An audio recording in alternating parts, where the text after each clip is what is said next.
half of the glory to you, Panginoon ko. In Jesus' name we pray. Amen. God bless everyone. God bless.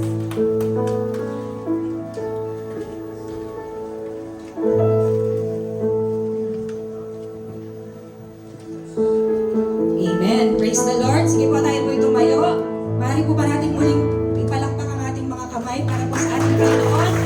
Hallelujah, Lord. You deserve all the glory and all the honor. Hallelujah. Isang napakagandang tanghali po, sabi na ni Ate Donna, sa mga nagagandahan at nagwagwapuhan.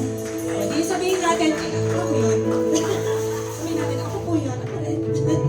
Amen. So welcome po sa panambahan ng CGPMI. And I believe that everybody is excited to worship the Lord. Amen? But first, we will read the Word of God sa aklat po ng mga awit. Ang title po nito ay Awit ng Pasasalamat.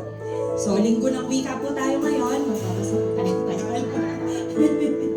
Yan, sige po, sabay-sabay po natin basahin. Umawit sa kagalakan ang lahat ng mga bansa. Si Yahweh ay papurihan, paglingkuran siyang pusa. Lumapit sa presensya niya at umawit na may tuwa. O si Yahweh ay ating Diyos, ito'y dapat na malaman. Tayo'y Kanya, Kanyang lahat, tayong lahat na nilalang. Lahat tayo'y bayan niya, kabilang sa Kanyang kawan. Pumasok sa Kanyang templo na ang puso'y nagdiriwang, umaawit, nagpupuri sa loob ng dakong banal. Purihin ang ngalan niya at siya'y pasalamatan.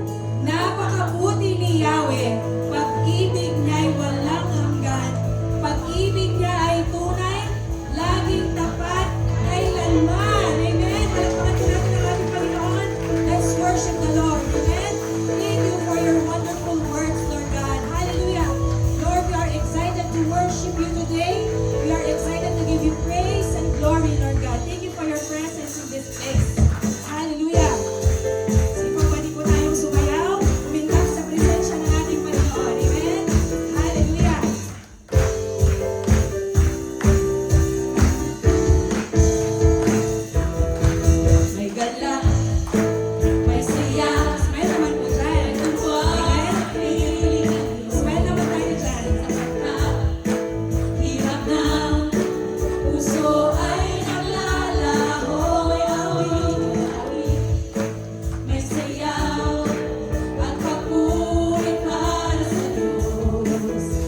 Ikaw, O Yahweh, Ikaw, Yahweh, pagkat ika'y mabuti, ang iyong pag-ibig, laging nananatili. Ikaw, O Yahweh, pagkat ika'y mabuti, ang iyong pag-ibig, laging nananatili. So ano pong gagawin natin? Aawit sa sayaw, lumalhati, papalang pagsisigaw, galapilain, nagumakaw sa piling mo, kagalakan sa puso ko, noon, ngayon, kailanman, Panginoon. Amen. Ikaw, O Yahweh, pagkat ika'y mabuti, ang iyong pag-ibig, thank you, Lord, laging nananatili. Minsan pa po. Ikaw, O Yahweh, pagkat ika'y mabuti, ang iyong pag-ibig, laging nananatili. Aawit sa sayaw, lumalhati, papalang pagsisigaw, nagkakilali, nagumamaw sa piling mo, kagalakan sa puso ko. Let the people of God sing. Aawit sa sayaw, lumalhati, papalang pagsisigaw, nagkakilali, nagumamaw sa piling mo, kagalakan sa puso ko. Ngayon,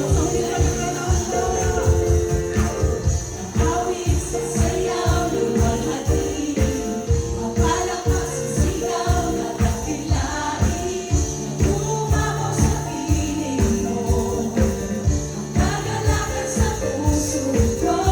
Noon, ngayon, kailanman,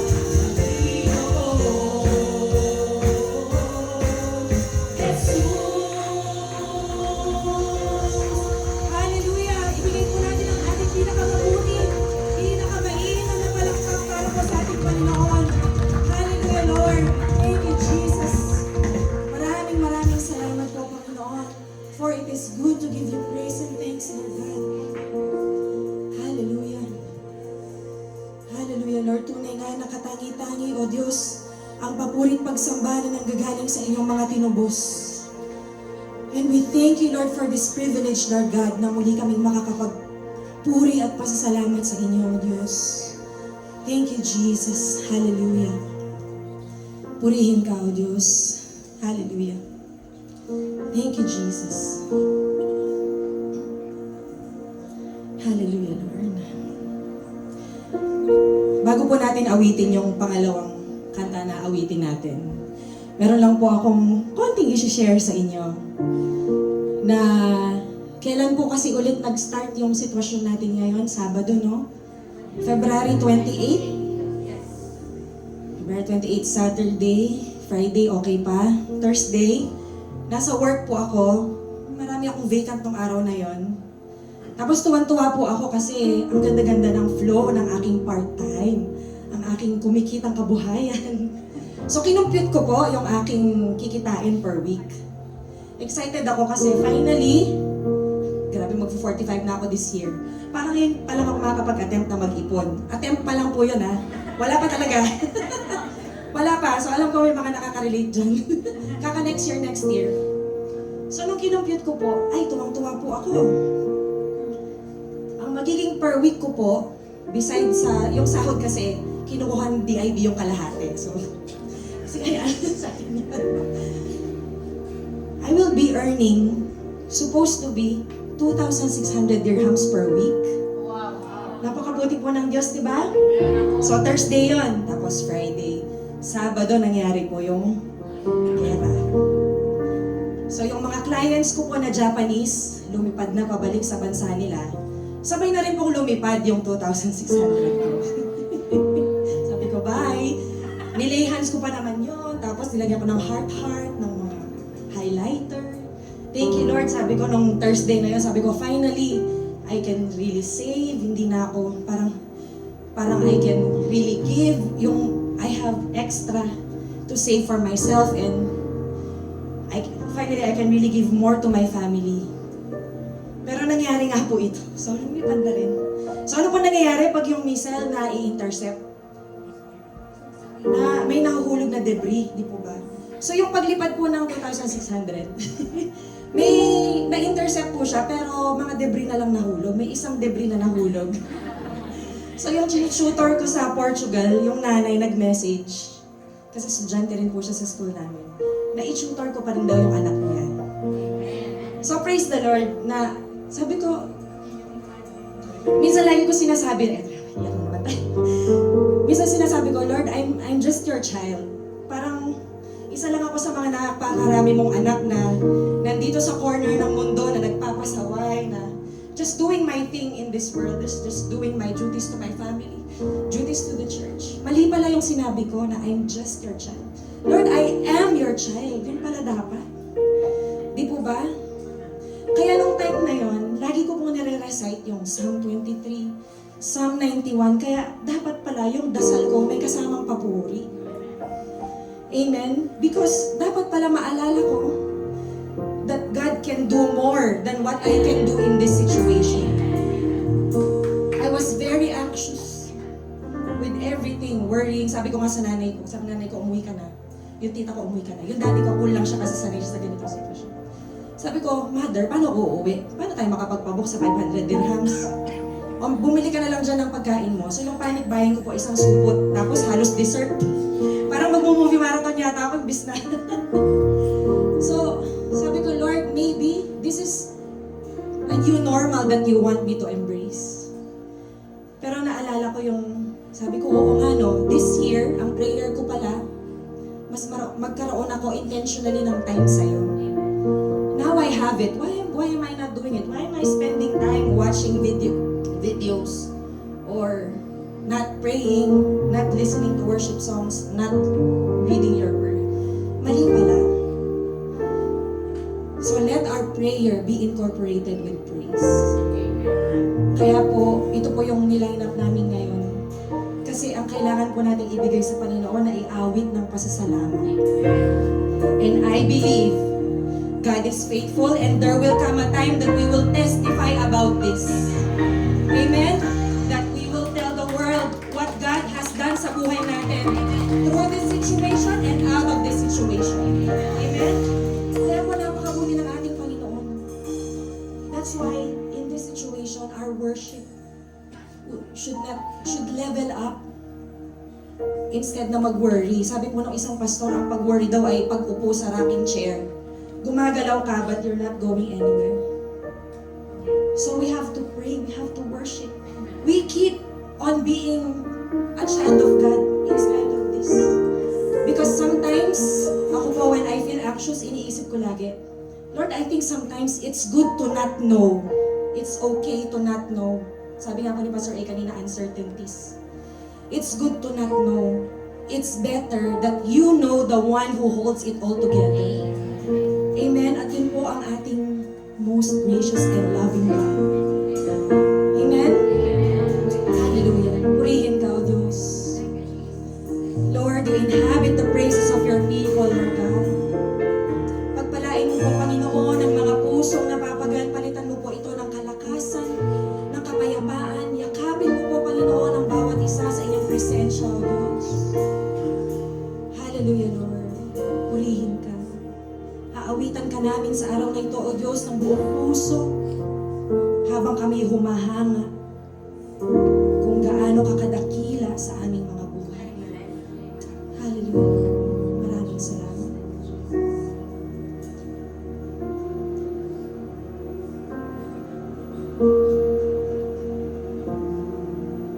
Thank you, Jesus. Hallelujah.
Sambahin ka,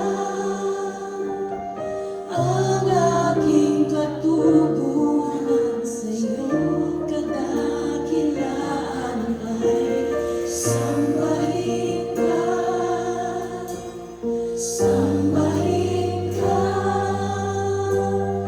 ang tanging kadahilanan ng buhay ko't pag-asa. Di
part 2 ng ating worship.